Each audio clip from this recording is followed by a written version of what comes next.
साधक गौरव आचार्य श्री पुलक सागर जी के प्रवचन और लेटेस्ट धार्मिक भजन व कार्यक्रम निशुल्क देखने व सुनने के लिए हमारे YouTube चैनल जिनशरणम मीडिया को अभी सब्सक्राइब करें और बेल आइकॉन पर क्लिक जरूर करें। आवश्यकता में जियो, आवश्यकता में जियो, जीवन में बड़ा आनंद आएगा। सोचना है, समस्याएं बहुत है, जितनी आकांक्षाएं उतनी समस्याएं। आवश्यकता में जियो, समस्याओं का अंत हो जाए। क्या करना है अपने को? खाने को दो टीकड़े, लेने को प्रभु नाम ध्यान रख। मैं फिरोजाबाद गया, चातुर्मास था मेरा, चातुर्मास के लिए ले गए थे, हुआ नहीं था, कैंसिल हो गया था। ऐसा इसलिए बता रहा हूं कि तुम ओवर कॉन्फिडेंस में मत रहना, है ना। वहां पर मैंने देखा एक बुढ़िया, करीब होगी वो 70-75 साल की, मेरे दर्शन को आई, मेरे कक्ष में बैठी। सब उठ के चले गए, वो बैठी रही। मैंने कहा अम्मा जी घर नहीं जाना है क्या? जानते हो वो अनपढ़ कहती है कि घर क्या होता है, मुझे कहां जाना है घर। अरे मैंने कहा कि जो आध्यात्म दार्शनिकता की बातें मत कर, जाना तो तुझे घर में ही पड़ेगा। तो बोली कि मैंने कहा अम्मा जी क्या करती हो, कौन कौन है तुम्हारे परिवार में? बोले कोई नहीं है, मैं अकेली हूं। ध्यान रखिए, बिल्कुल अकेली। मैंने कहा कहां रहती हो? बोले इस मंदिर की धर्मशाला में रहती हूं। मैंने कहा अम्मा जी तुम्हारा खर्च कैसे चलता है, कौन देता है पैसा? बोले मेरे पति थे, उनका देहावसान हो गया, उनकी पेंशन मुझे मिलती है। मैंने कहा कितनी मिलती है? बोले 150 रुपये। मैंने कहा 150 रुपये? अम्मा जी 300 में तो गैस का सिलेंडर भरता है, 150 में जिंदगी कैसे काटती होगी? बोले बड़े आराम से कटती है। मालूम है एक अनपढ़ बुजुर्ग कहती है हम बड़े बड़े डिग्रीधारियों से उत्तर नहीं मिलते हैं जो उससे प्राप्त हो गए।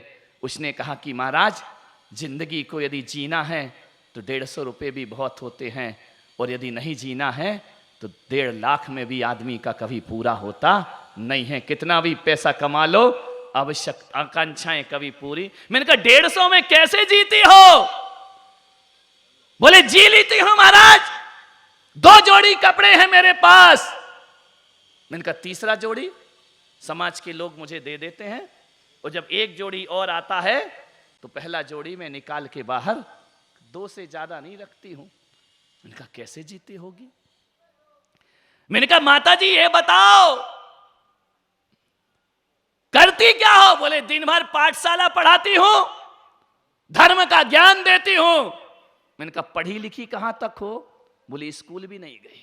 सोचो, जो स्कूल नहीं गई वो संस्कृत पढ़ाती है, जो स्कूल नहीं गई वो धर्मशास्त्र पढ़ाती है। और जो हमारी बेटियां बहुएं स्कूल से आई हैं, कॉलेज से, इन्हें 24 तीर्थंकर के नाम नहीं मालूम है, ध्यान रखना। और वो भक्तांबर पढ़ा रही है, वो 6 डाला तत्वार सूत्र मोक्ष शास्त्र पढ़ाती है। मैंने कहा अम्मा जी ऐसा कैसे हो सकता है? बोले मेरे पिता ने महाराज मुझे पढ़ना सिखाया है लेकिन लिखना नहीं सिखाया है। मैंने कहा ये बड़ी अजीब बात है, जो आदमी लिख सकता है वो पढ़ सकता है। बोले मैं पढ़ तो सकती हूं, और आप कहो कि 2 अक्षर लिखूं तो मुझे लिखना नहीं आता है। और आपने पूछा है पढ़ना लिखना, पूछते तो मैं क्लियर करती, मुझे पढ़ना आता है लेकिन लिखना नहीं आता। ऐसे भी लोग होते हैं धरती पर।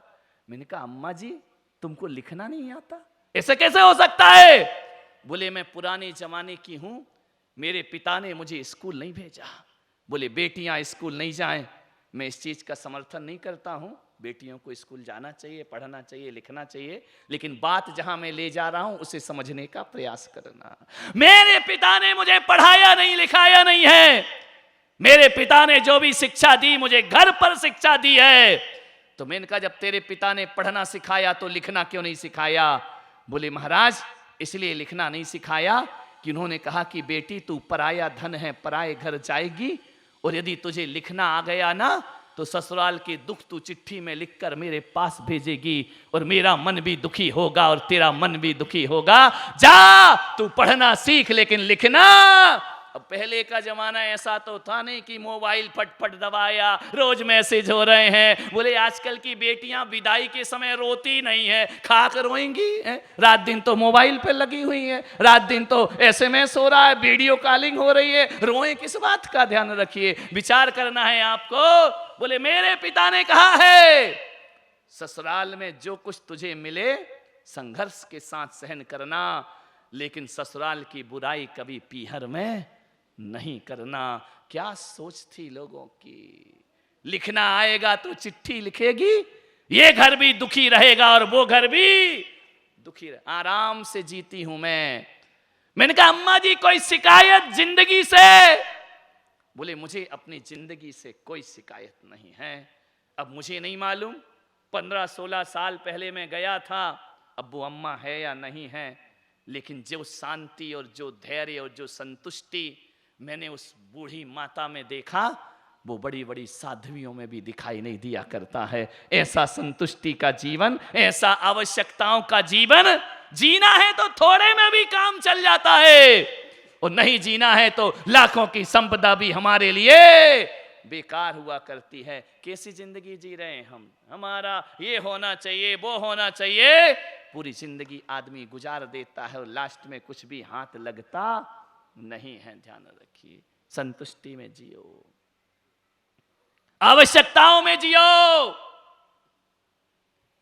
इसके लिए थोड़ा सत्संग कर लिया करो, साधुओं की संगति में बैठो। एक आदमी बोले कि साधु संतों से क्या होता है? अरे साधु संत दुनिया में नहीं होते ना तो हिंदुस्तान कब का पाकिस्तान बन गया होता। ध्यान रखिए, ये हिंदुस्तान पाकिस्तान बन जाता, और जो तालिबान में हुआ है वो हमारे देश में हो जाता। ध्यान रखिए, ये धर्म की ताकत है, साधु संतों का सत्संग है जो हमारे यहाँ मानवता दिखाई दिया करती है, एक दूसरे के दर्द दिखाई दिया करते हैं। क्या सोचते हो कि ये धर्म नहीं है? ये धर्म है। आज ये अस्पताल बना है तो किसी संत की प्रेरणा से अस्पताल बना है। साधुओं ने कहा होगा परोपकार किया करो, साधुओं ने कहा होगा दूसरों के जख्मों पर मलहम लगाया करो, साधुओं ने कहा होगा अपने लिए तो जी लिए, दूसरों के दुख मिटाने का भी प्रयास किया करो। ध्यान रखना, ये भी तो एक धर्म है। ध्यान रखिए, शरीर स्वस्थ नहीं होगा तो धर्म कहां से करेगा आदमी अपने जीवन में? मान्यवर, सोचना है। कोई जरूरी नहीं है कि शास्त्र पढ़ने से ही धर्म होता है, कोई जरूरी नहीं है कि गहरी गहरी किताबें पढ़ने से धर्म होता है। धर्म तो मानव का स्वभाव हुआ करता है। ध्यान रखिए, सोचना है हम धर्म में जी रहे हैं या अधर्म में जी रहे हैं। एक गाय को देखना, भूखी मर जाएगी, मांस नहीं खाएगी। ध्यान रखना, क्यों? ये उसने किसी किताब में पढ़ा है, उसे किसी गुरु ने समझाया है? नहीं, वो अपनी प्रकृति में जिया करती है। एक बकरी प्राण गंवा देगी लेकिन मांसाहार नहीं करेगी। ध्यान रखना, एक गाय, एक बकरी, एक तोता, एक मैना, ये जब भी खाएंगे तो हरे फल खाएंगे। मान्यवर, मेरा विषय अभी आहार का नहीं है, मैं बता रहा हूं कि नेचर क्या हुआ करता है। ये अपने धर्म को जानवर भी नहीं छोड़ा करता है, लेकिन दुर्भाग्य है आदमी अपना धर्म छोड़ दिया करता है। दुर्भाग्य है हम अपनी संस्कृति को भूल जाते हैं, दुर्भाग्य है हम अपनी सभ्यताओं को भूल जाया करते हैं। किस लिए आदमी का जन्म हुआ है, एक बार उसे याद रखना पड़ेगा। एक संत का काफिला जा रहा था जंगल से, क्या देखा? जंगल में एक आवाज आई कि ठहर जाओ, जिसके पास जो कुछ हो हमारे हवाले कर दो। साधु संतों ने देखा यार हमारे पास क्या है दंड कमंडल के सिवा। उसने कहा जो भी है हमारे हवाले करो। साधुओं ने कहा तुम कौन हो? बोले मुझे नहीं जानते। आपके यहां की घटना है, महाराष्ट्र की घटना है। बोले मुझे नहीं जानते। बोले नहीं, कौन हो तुम? बोले मेरा इलाका है, ये मेरा इलाका है, और यहां जो भी आता है ना भर के लाता है और खाली हाथ जाता है। एक डाकू और संत में इतना ही अंतर होता है। संत की सभा में खाली हाथ जाओगे तो भर करके लौटोगे, और डाकू की सभा में भर कर जाओगे तो खाली हाथ वो खाली हाथ लौट जाओ, इसकी भी गारंटी नहीं है, सीधे ही पहुंचा देगा ऊपर, ध्यान रखना। मान्यवर बोले जो भी है हमारे हवाले करो। संतों ने कहा तुम सामने आओ, जो भी है हम तुम्हें देने को तैयार हैं। कूद करके आया, बोले मुझे जानते हो, मैं इस इलाके का नामी ग्रामी डाकू रत्नाकर हूं, वाल्मीकि हूं मैं, ध्यान रखना। रत्नाकर? बोले हां। जो भी है हमारे हवाले कर दो। संतों ने कहा हमारे पास कुछ नहीं है, ये कमंडल है। तो बोले इस कमंडल में जो भी हो, आजकल संत बहुत तेज हो गए हैं, पानी का रखते हैं और हीरे मोती भर लेते हैं, वो हमें दे दो। अब एक डाकू क्या सोचेगा, इससे ज्यादा विचार करिए। आदमी की सोच तो वही रहेगी जैसा वो जीवन जीता है। संतों ने कहा चलो भाई अपने अपने कमंडल दे दो। दे दिए कमंडल। जैसे ही डाकू आया उठाने के लिए, रत्नाकर आया, संतों ने कहा ठहर जाओ, एक प्रश्न का उत्तर दे दो। रत्नाकर ने कहा एक प्रश्न का उत्तर? देखो बाबा जी, ये प्रश्न तुम आनंद यात्रा में पूछा करो, हमारे यहाँ प्रश्न नहीं चलते, हमारा तो सीधा अटैक होता है, ध्यान रखिए। बोले ज्ञान की बातें यहाँ नहीं चलेंगी बिल्कुल भी। बोले ज्ञान की कोई बात नहीं है, बस एक प्रश्न मेरा है। बोले क्या? बोले जो लूट खसोट तुम करते हो, ये लोगों के घरों को लूटते हो, ये डोलियां लूटते हो, ये लोगों को मारते पीटते हो, इसका फल जानते हो क्या होगा? रत्नाकर ने कहा क्या फल होगा? जो होगा देखा जाएगा। बोले बाबा जी आप बताओ क्या होगा? बोले इन कर्मों का फल नरक मिलेगा, नरक तुम पाप कर रहे हो। रत्नाकर ने कहा नरक मिलेगा? नरक क्या होता है? बोले अच्छे कर्मों का फल स्वर्ग होता है और बुरे कर्मों का फल नरक हुआ करता है। तो बाबा जी क्या करूं? बोले क्यों करते हो ये सब तुम? बोले पत्नी के लिए, बच्चे के लिए, परिवार के लिए।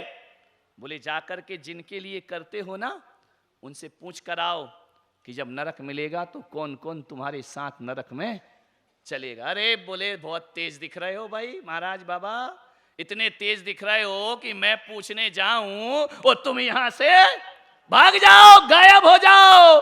संतों ने कहा हम नहीं जाने वाले हैं। अरे बोले छोड़ो, कई संत देखे हैं। संतों ने कहा एक काम करो, तुमको विश्वास नहीं है ना? बोले नहीं बिल्कुल विश्वास नहीं है। तो बोले क्या किया जाए? तो बोले ऐसा करो, हम सब संतों के हाथ इस पेड़ से बांध करके चले जाओ, और जब तक तुम नहीं आओगे हम यहीं खड़े मिलेंगे। जाओ प्रश्न पूछ करके आओ।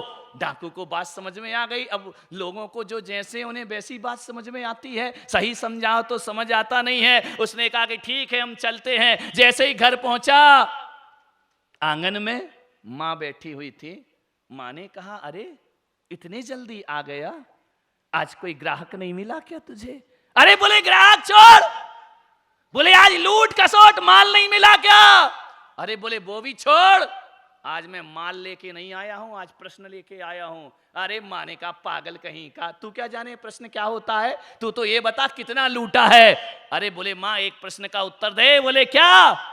बोले एक बात बता, जो मैं चोरी करता हूँ, लूट खसोट करता हूँ, इसका फल क्या होगा? माँ ने कहा मैं माँ हूँ, माँ कभी गलत नहीं बोला करती है। देख रत्नाकर, इसका फल यही होगा, तुझे नरक में जाना पड़ेगा। बोले मुझे नरक में जाना पड़ेगा? बोले हाँ। बोले मैं तो तेरे लिए करता हूँ। माँ ने कहा वो तेरी सोच है, तू कैसा करता है, ये तेरा काम है, मैंने लाख समझाया तू यही करता है। बोले माँ एक बात बता दे, तू मुझे कितना चाहती है? बोले बहुत ज्यादा चाहती हूँ, प्राणों से भी ज्यादा। बोले माँ जब मुझे नरक मिलेगा तू मेरे साथ नरक चलेगी। माँ ने कहा कहां तू 30 साल का, कहां मैं 80 साल की, मैं तेरे साथ नरक कैसे जा सकती हूं? बेटा एक बात ध्यान रख, मैं पहले चले जाऊंगी और तू।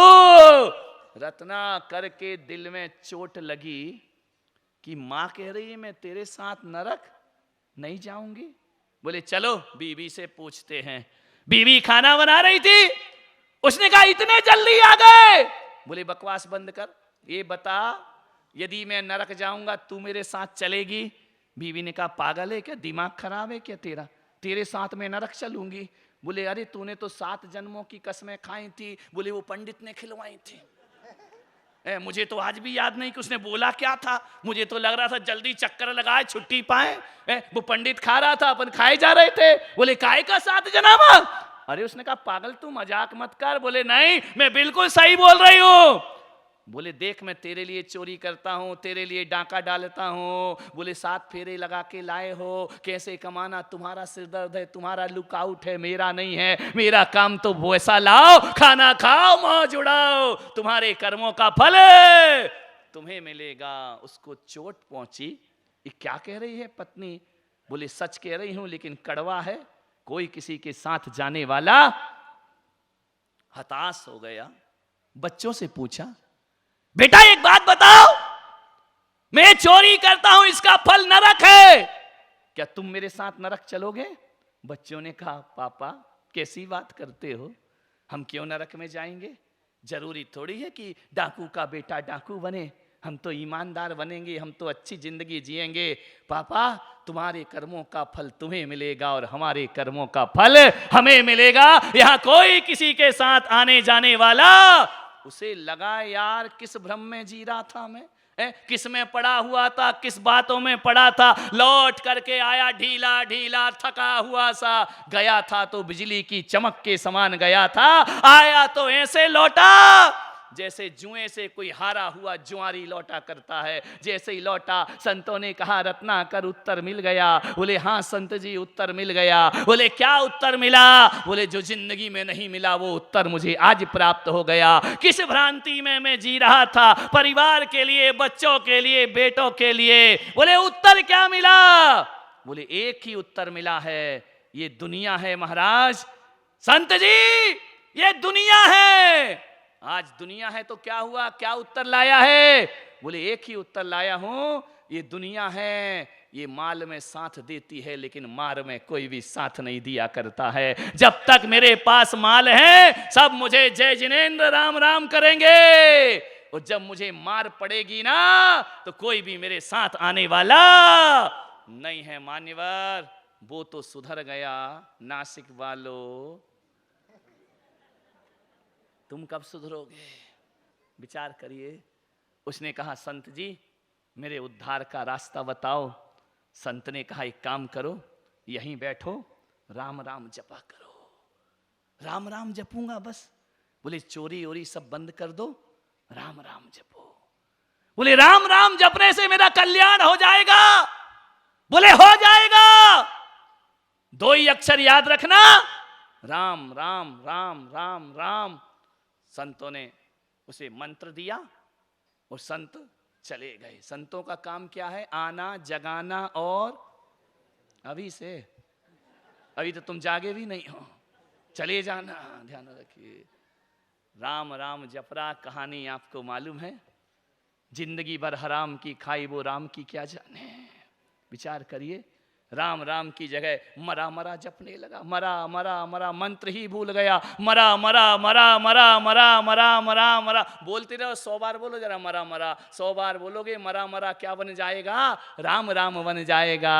अरे वाल्मीकि की जाप का निकला ये परिणाम कि मन में श्रद्धा चाहिए, मरा कहो या राम। उल्टा सीधा कैसा भी जपो, श्रद्धा के साथ जपा है तो मरा भी राम बन जाता है, और श्रद्धा नहीं है तो राम भी मरा। वही तो मैं आपसे कह रहा हूं। जैन दर्शन भी कहता है एक अंजन चोर हुआ है जिसे नमोकार मंत्र भी नहीं आता था, उल्टा सीधा सेठ ने सिखा दिया। नमो अरिहंताड़म नमो सिद्धाड़म बोल, भूल गया नमो अरिहंताड़म क्या होता है। बोलने लगा आड़म ताड़म कछु न जानम, सेठ वचन प्रमाणम।